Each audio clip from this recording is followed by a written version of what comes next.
Now that we've talked about the materials and we've picked our fabrics, let's talk about foundation paper piecing. Why foundation paper piecing? Well, I'll tell you. You get precision with foundation paper piecing. Just look at this flying geese block. While it's a traditional quilt block, if you do it in the traditional method, depending on how you sew it together, it might be a little wonky. Foundation paper piecing gives us precision every time. Let's talk about the quilt blocks and actually create them. We're going to start with the flying geese block. The flying geese block is a traditional quilt block, and the triangle creates the geese. So with our office paper, 11 by 17, the perfect size for our 9.5 block that we're going to do. We're going to use our quilting template to get the background of our block. You're just going to trace it out. I'm using a pencil. Trace all sides.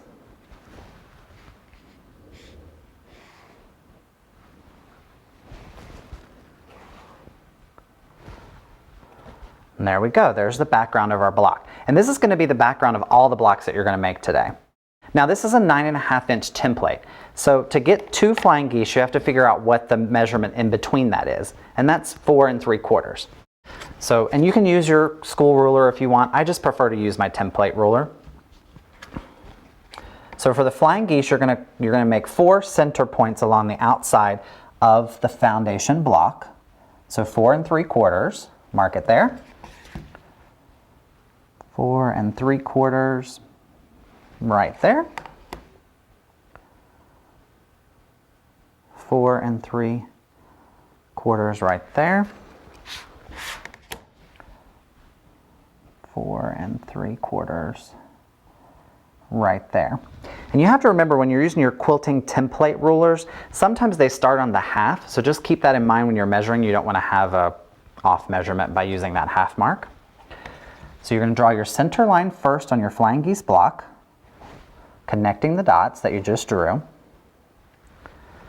And then you have to do 4 3/4 of the center of this line as well, so that's going to give us one of the top of our flying geese block.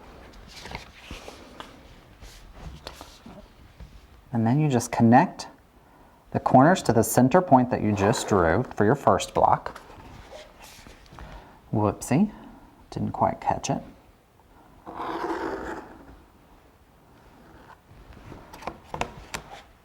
Same thing on this side. And just like magic, you have your first flying geese block. And then let's make our second one.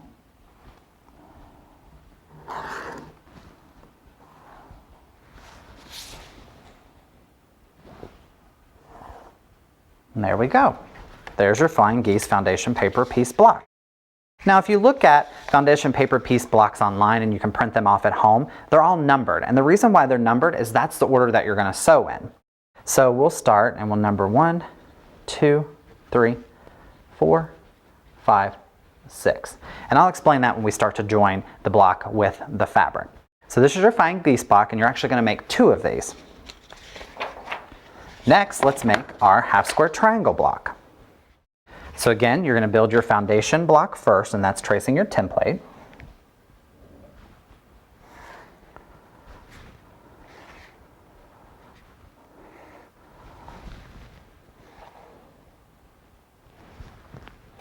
And there we go, there's the foundation to our log cabin block. Now the log cabin block, just like the flying geese block, is a traditional quilt block. It's been around for a very long time.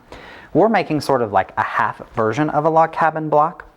If you look at traditional log cabin blocks, you start with a center square, and that's sort of like the house, the home, and then you build your log cabin pieces around it. But again, we're just going to be making a half version. So to get our center home piece, I'm going to use another one of my quilting templates. And the trick with foundation paper piecing is you want to make sure that your lines that you're actually going to sew on run off of the background block. That'll make it so much easier, and you wouldn't put a line in the middle of the block. There's nothing to sew to that. So you want to just make sure it always connects. So we're going to do this as our home piece. And you can also use the lines, your measurement lines on your templates, to do a different one if you want, different square. Let's see. And this is totally up to you, and this is where the fun creative part comes in. You can do whatever you want to do. let's see here. Probably should go this route. There we go. That looks pretty good. So again, we're just going to trace it.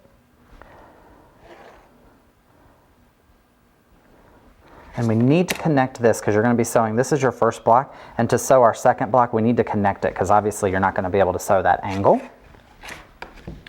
So you're just going to trace it across. And again, this is where the quilting template comes in handy, is there's already pre-built lines so you can keep everything straight. There we go. So 1, 2, and then we're going to sew our third block on. So there's our third one. So now we need to keep building our log cabin pieces. So let's go and do, let's do 1.5 inches. Actually, let's do 2 inches. 2 inches looks good.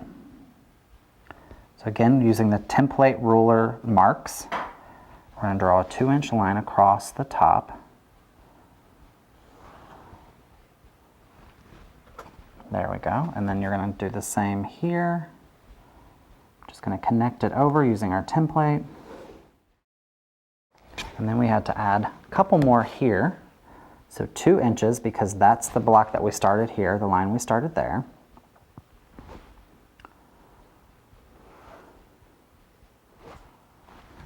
So then there's our next piece that we're going to sew on. So 1, 2, 3, then 4. And then you're going to finish off. So again, 2 inches, just connecting it. So there's 5. And then this is going to be, 6 is going to be over here, so you can erase this line. And you can erase this line because you don't need it. So this is block number 6, is this piece here. And then our last block is block number 7, and that caps off the whole log cabin block. And there you go, there's your log cabin block. Now we need our half square triangle block. Again, using our background template to trace it out.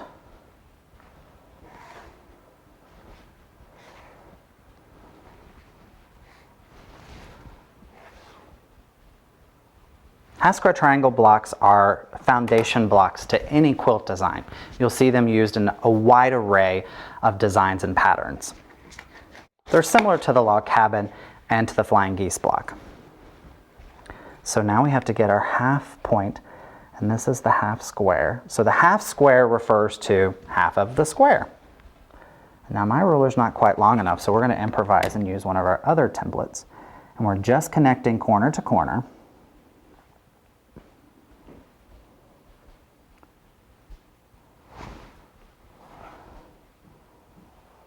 Okay. And you could use this block as it is right now. Just have 2 pieces. You could do a print and you could do a floral print and a stripe. You could do a solid and a stripe. It's totally up to you, but I actually like the wild card version with the additional stripes built into it. So let me show you how to get that. So similar to what you just did by connecting corner to corner, you're going to do the same, but you're only going to do it on the half of the half. So it's almost like a 3/4 triangle.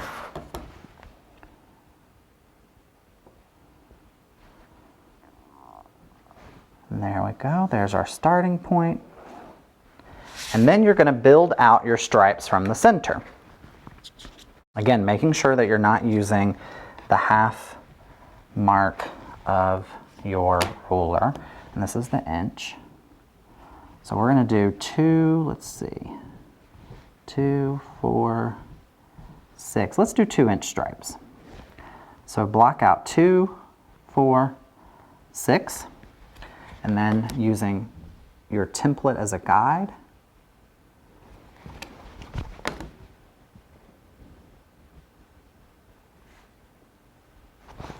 there's 1 stripe, there's our second stripe, and there's our third stripe. And then the same thing on this side. You're going to measure out 2 inches.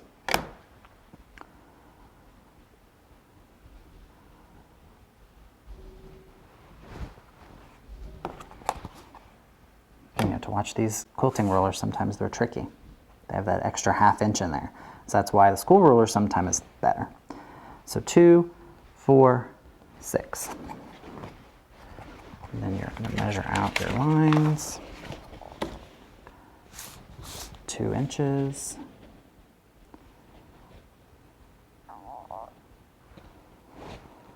There's one stripe. Our second stripe. And then our last stripe. Now numbering in this one is pretty easy. You're going to build your stripes first and then you're going to connect the other half square. So you're going to go 1, 2, 3, 4, 5, 6, 7, 8, and then this is the last piece that we're going to add. And there is our half square triangle with a little bit of a zinger. So now that you have your blocks all drawn out, now comes the fun part of actually connecting the fabric to the block. We're going to show you that next.